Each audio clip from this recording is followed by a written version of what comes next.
Hi everybody, it's Brendan, guitar buyer for Tom Lee Music. I'm holding the amazing Eddie Van Halen Shark guitar from EVH that was released this year. We posted pictures of this last week and we got a lot of response on this guitar, and I thought, you know what, there's a lot more to talk about than just the complete craziness that you see here. So first of all, this was a mid to late 70s Ibanez Destroyer that Eddie heavily modified. And I think the biggest thing to note about this guitar and about Eddie in particular is this was the late 70s and early 80s was a really different era in guitars. We take it for granted now that you can come into a store like ours and see all these guitars that look and perform exactly the way you want it for the style of music that you're into.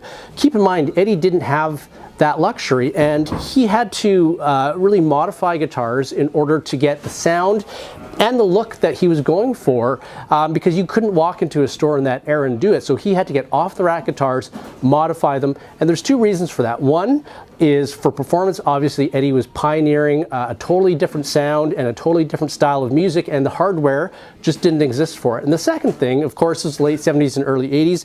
Guitars didn't have the look that, well, certainly into the 80s we understand now as being characterized by, you know, great colors, graphics, just craziness, stuff that didn't happen before. The 70s, a lot of sunburst, a lot of stripped natural finishes. That just wasn't rock and roll. So when we look at a guitar like the Shark, a bit different. You know, his Frankenstein Strat style, Super Strat style guitars are a bit different, where he got into the locking trim, he got into the single pickup, and he's just looking for that sound.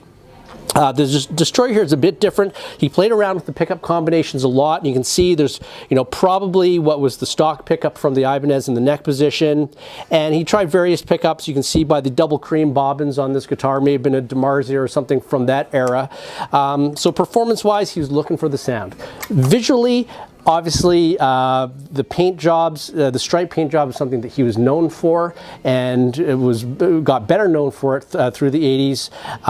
And then some stuff that was, you know, a little bit crazy. You can see they've replicated the drill bit holes, and then he cut out this section and he put a couple of turnbuckles from a hardware store. You know, was that necessary? Maybe not. Did he go a little bit too far? Maybe he did, but the idea here and the thing to remember, what makes this guitar so interesting and so culturally significant to the history of guitar and history of rock and roll, is that Eddie was pioneering stuff and trying different stuff in an era where he was looking for something absolutely new, and was just experimenting, trying things, seeing what worked, what didn't. And that's what makes the EVH Shark guitar, to me, such an interesting and significant guitar in the history of guitar and rock and roll.